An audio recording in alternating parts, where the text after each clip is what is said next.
دعوت اسلامی بنا رہی ہے، شجر کاری پورے پاکستان میں کر رہے ہیں، کتنے نیکی کے کام دعوت اسلامی کر رہی ہے، صدقہ جاریہ وہ کر جائیں تو انشاءاللہ مرنے کے بعد وہ ہمیں قبر میں ملتا رہے گا۔ بہرحال اللہ کرے کہ آج کے اس اجتماع میں اور آپ یہ سوچنے میں کامیاب ہو جائیں کہ مجھے مرنا ہے اور مرنے کے بعد مجھے قبر میں پھنسنا نہیں ہے، میں کچھ ایسا کر کے جاؤں کہ قبر میں بھی خوشحال رہوں، ادھر بھی نبی پاک کے جلوے ہوں، ادھر بھی میری قبر جنت کا باغ بن جائے۔ تو اللہ کرے کہ ہم سب اس سوچ کے حامل بن جائیں کہ مجھے مرنا ہے اور پتہ نہیں کب مرنا، تو جب بھی مرنا ہے انشاءاللہ کلمے کے ساتھ مرنا، انشاءاللہ نیک اعمال کرتے کرتے مرنا ہے اور انشاءاللہ ایمان سلامت لے کر جانا ہے۔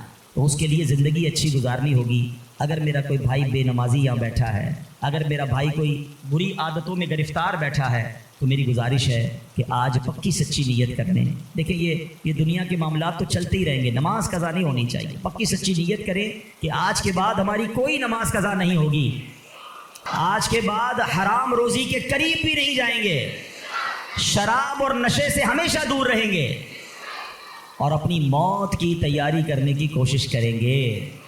ہاں، دعوت اسلامی والوں سے وابستہ رہیے، الحمدللہ کمال کا ماحول ہے، بار بار آخرت یاد دلاتا ہے، بار بار موت یاد دلاتا ہے، تاکہ ہمیں یاد رہے، ہم بھول نہ جائیں اور اس کی تیاری میں مصروف رہیں۔ اللہ پاک ہم سب کو اپنی آخرت کی فکر کرنے اور صدقہ جاریہ والے کام کرنے کی توفیق عطا فرمائے، آمین بجاہ النبی الامین صلی اللہ تعالی علیہ وسلم۔ الحمدللہ رب العالمین والصلاة والسلام علی سید الانبیاء والمرسلین والصلاة والسلام علی خاتم النبیین یا ارحم الراحمین یا ارحم الراحمین یا ارحم الراحمین، یا ربنا یا ربنا یا ربنا یا ربنا یا ربنا یا اللہ یا رحمان یا رحیم، ہمارے صغیرہ کبیرہ گناہوں کو معاف فرما، ہمارے ماں باپ کی، نبی پاک علیہ الصلوۃ والسلام کی ساری امت کی بخشش فرما۔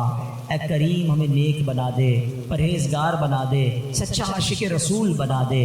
اے اللہ ہماری دنیا بھی اچھی کر دے، ہماری آخرت بھی اچھی کر دے۔ اے اللہ جب نے موت کی تیاری کے بارے میں سنا ہے، اے اللہ اب تک تو ایسے اعمال کیے نہیں کہ مرنے کے بعد ہمیں ایسا محسوس ہو کہ تجھے راضی کرنے والے کام کر لیے ہوں۔ اے اللہ گناہ ہی گناہ ہے، کرم کر دے، پچھلے گناہ معاف فرما دے، آئندہ جو رہ گئی ہے وہ اچھی گزار دے۔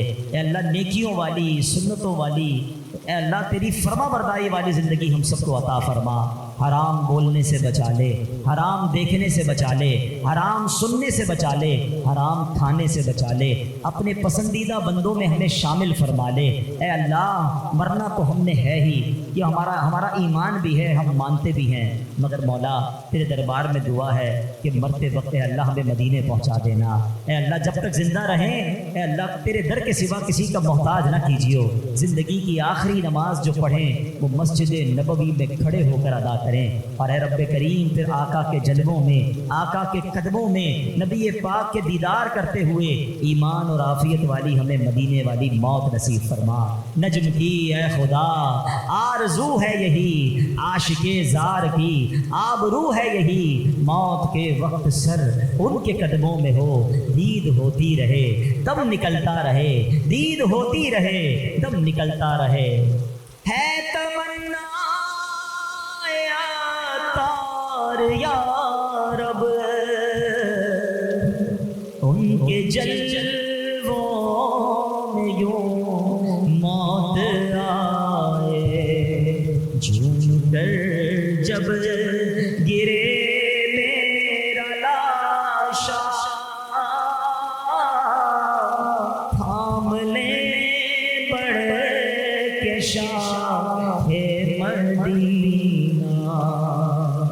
اے کریم ہمیں ایمان والی موت عطا فرما، لمحہ بھر بھی ہمارا ایمان ہم سے دور نہ ہو۔ اے پروردگار ہمیں ایمان کی استقامت نصیب فرما دے۔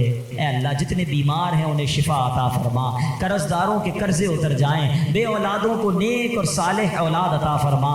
اے اللہ روٹھوں کو منا دے، بچھڑوں کو ملا دے۔ اے کریم اے پروردگار تو سب کے نام بھی جانتا ہے، کام بھی جانتا ہے۔ اے اللہ سب کی جھولیاں بھر دے، سب کی مرادیں پوری کر دے۔ اے پروردگار عالم تیرے خزانے مسلمانوں میں کمی نہیں، جو تڑپ رہے ہیں انہیں کعبہ دکھا دے، جو مچل رہے ہیں انہیں مدینہ دکھا دے۔ اے اللہ جلدی جلدی حرمین طیبین کی حاضریاں ہم سب کو نصیب فرما۔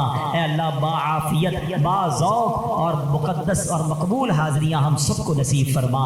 اے اللہ حضرت یونس علیہ السلام نے مچھلی کے پیٹ کے اندھیرے میں جن الفاظ کے ذریعے تجھے پکارا تھا، ہم بھی تجھے پکارنے جا رہے ہیں۔ اے اللہ گناہوں کے اندھیرے سے نکال کر نیکیوں کے نور میں داخل فرما دے، غموں کے اندھیرے سے نکال کر خوشیوں کے نور میں داخل کر دے۔ اے اللہ ہمیں ظلمت سے نکال کر ہمیں نور میں داخل کر دے۔ آئیے مل کر پڑھیے لا الہ الا انت سبحانک انی کنت من الظالمین، لا الہ الا انت سبحانک انی کنت من الظالمین، لا الہ الا انت سبحانک انی کنت من الظالمین۔ اے رب کریم ہمارے وطن عزیز پاکستان کی خیر فرما، اندرونی بیرونی سازشوں سے محفوظ فرما۔ اے اللہ ہماری دعوت اسلامی کو ترقیاں اور عروج عطا فرما۔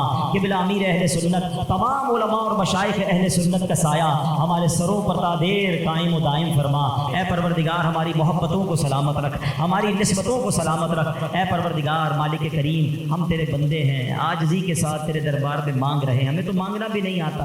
اے اللہ ہم سب کی بخشش فرما دے، ہم سب کو نبی پاک کا جنت میں پڑوس نصیب فرما دے۔ وَأُفَوِّضُ أَمْرِي إِلَى اللَّهِ إِنَّ اللَّهَ بَصِيرٌ بِالْعِبَادِ۔ یا اول الاولین، یا آخر الآخرین، یا ذا القوة المتین، یا راحم المساکین، یا ارحم الراحمین، ارحمنا نحن الفقراء والمساکین، ارحمنا نحن الفقراء والمساکین۔ اللہم رب یسر ولا تعسر وتمم لنا بالخیر یا فتاح وبک نستعین۔ ربنا تقبل منا انک انت السمیع العلیم وتب علینا یا مولانا انك انت التواب الرحيم ببركة ان الله وملائكته يصلون على النبي۔ الحمد لله رب العالمين والصلاة والسلام على سيد المرسلين، اما بعد فاعوذ بالله من الشيطان الرجيم، بسم الله الرحمن الرحيم۔ پڑھیے الصلاة والسلام عليك يا رسول الله وعلى آلك وأصحابك يا حبيب الله، الصلاة والسلام عليك يا نبي الله وعلى آلك وأصحابك يا نور الله۔ درود پاک کے بے شمار فضائل و برکات، بہت ساری روایات فضائل درود میں ملتی ہیں۔ ایک بڑی خوبصورت روایت، بڑا پیارا واقعہ جو ایمان تازہ کر دیتا ہے۔ نبی پاک علیہ السلام ایک بار اپنے اصحاب کے ساتھ، اپنے دوستوں کے ساتھ، اپنے صحابہ کے ساتھ بھی تشریف لے جا رہے تھے۔ غزوے کا موقع تھا، ٹریول جاری تھا۔ دوران سفر یہ اعلان کیا گیا کہ قافلے والے اپنا کھانا وغیرہ کھا لیں، اپنے طبعی حاجات سے فارغ ہو جائیں۔ اب قافلے والوں نے اپنے اپنے گویا توشہ دان کھولے، ٹفن باکس جس کو ہم کہتے ہیں۔ اب اس میں روٹی تو تھی صحابہ کرام کے پاس، سالن نہیں تھا۔ غور کریں، بہت سارے اسلام میں بیٹھے ہیں، یہ کن کی بات ہو رہی ہے؟ کونین کے والی صلی اللہ تعالی علیہ وسلم کے ساتھی ہیں، میرے آقا کے اصحاب ہیں، اور کسی پکنک پر نہیں جا رہے تھے، جان دینے جا رہے تھے، غزوے میں جا رہے ہیں۔ مگر صبر کا عالم یہ ہے، اللہ کی رضا پر راضی رہنے کا عالم یہ ہے کہ روٹی ہے، سالن نہیں۔ آج ہمارے فریج بھرے ہوتے ہیں، ہمارے جیب بھرے ہوتے ہیں، ہماری کبڈز بھری ہوئی ہوتی ہیں، بہت سو کے اکاؤنٹس میں بھی پیسے ہوتے ہیں، مگر تھوڑی تنگی آ جائے، تھوڑی شارٹیج ہو جائے، شکوہ، شکایت، واویلا، ارے جناب کاروبار نہیں ہے، تب میرے پاس تو کچھ نہیں ہے، میں بڑا پریشان۔ ذرا سوچو کہ صحابہ کرام علیہ رضوان ان کے پاس روٹی تھی، سالن نہیں، مگر وہ اللہ کی رضا پر راضی تھے۔ شاعر کہتا ہے نا، زباں پر شکوائے رنجو علم لایا نہیں کرتے، زباں پر شکوائے رنجو علم لایا نہیں کرتے، نبی کے نام لیوا غم سے گھبرایا نہیں کرتے۔ تکلیف آ جائے، غم آ جائے، راضی رہنا ہے، یہ امتحان ہوتا ہے۔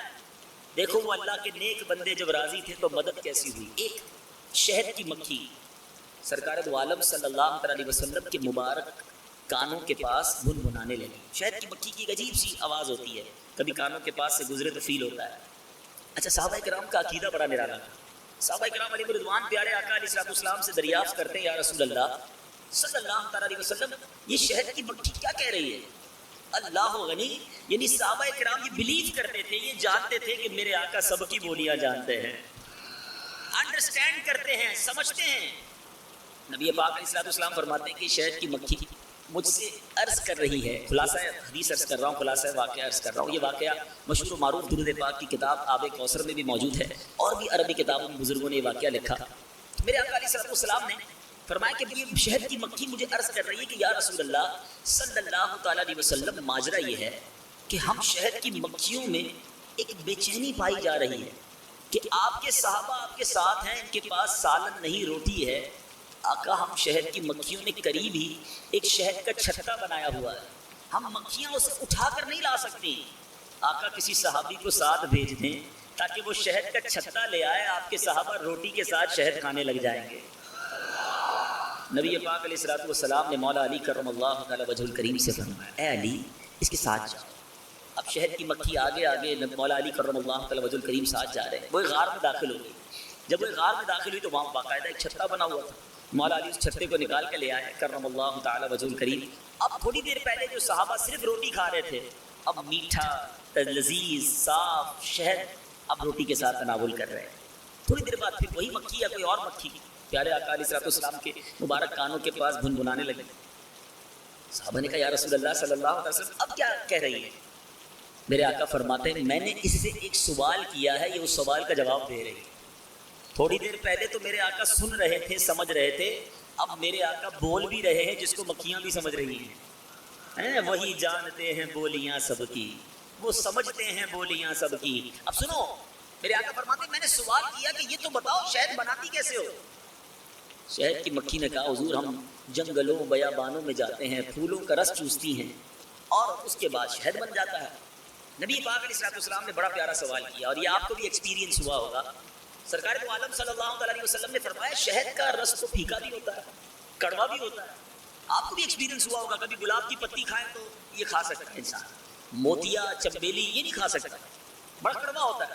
تو پیارے آقا علیہ الصلوۃ والسلام نے فرمایا کہ شہد کا پھولوں کا رس تو پھیکا بھی ہوتا ہے، کڑوا بھی ہوتا ہے، یہ سارا شہد میٹھا کیسے ہو جاتا ہے؟ اب دل تھام کر جواب سننا. آپ میں سے بہت سارے وہ ہوں گے جو گاؤں میں رہتے ہوں گے، ہم کو تو نہیں پتا، ہم شہری لوگ ہیں. ایک بار مدنی قافلے میں آسٹریلیا جانا ہوا تو ہم سڈنی کے قریب ایک فارم میں گئے جہاں پر شہد کے فارمنگ کی جاتی ہے. اب تو شہد بھی فارمنگ ہونا شروع ہو گیا نا، پہلے تو جنگلوں سے ہی شہد آتا تھا، اب تو ڈبوں کے اندر بھی شہد بننے لگ گیا ہے. تو ایک صاحب تھے، ان کا یہ شہد کا کام تھا. میں نے ان سے پوچھا کہ شہد بنتا کیسے ہے؟ سنیے گا، اور یہ اب سائنس کے جو اسٹوڈنٹ ہیں وہ میری بات کو فالو کریں گے، ان کو پتا ہے کہ آج سائنس کہتی ہے اور فارم والے نے مجھے بتایا کہ یہ پورا جو شہد کا چھتا ہے نا، اس کی فلسفی یہ ہے کہ ایک کوئین بی کہلاتی ہے، ملکہ مکھی. اگر آپ نے شہد کا چھتا بنانا ہے تو وہ کہتے ہیں ہم کچھ اور نہیں کرتے، ہم ایک کوئین بی لا کر اس چھتے میں، اس ڈبے میں چھوڑ دیتے ہیں. 2 کلومیٹر کے ریڈیس میں، یعنی آج موبائل فون کے سگنل آتے ہیں نا، دیکھو اللہ کا نظام، وہ کہتا ہے 2 کلومیٹر کی دوری پر جتنی بھی شہد کی مکھیاں ہوتی ہیں وہ اس ملکہ مکھی کے سگنل کیچ کرتی ہیں اور ساری کی ساری مکھیاں اس کے تابع ہو جاتی ہیں، اس کے انڈر آ جاتی ہیں. اب اس کا حکم چلتا ہے اور یہ ساری مکھیاں رس چوس کر کسی اور چھتے میں نہیں جاتی، کیونکہ اب کنیکٹیویٹی اس سے ہو گئی ہے، وہ رس چوسیں گی اور اسی ڈبے میں آئیں گی.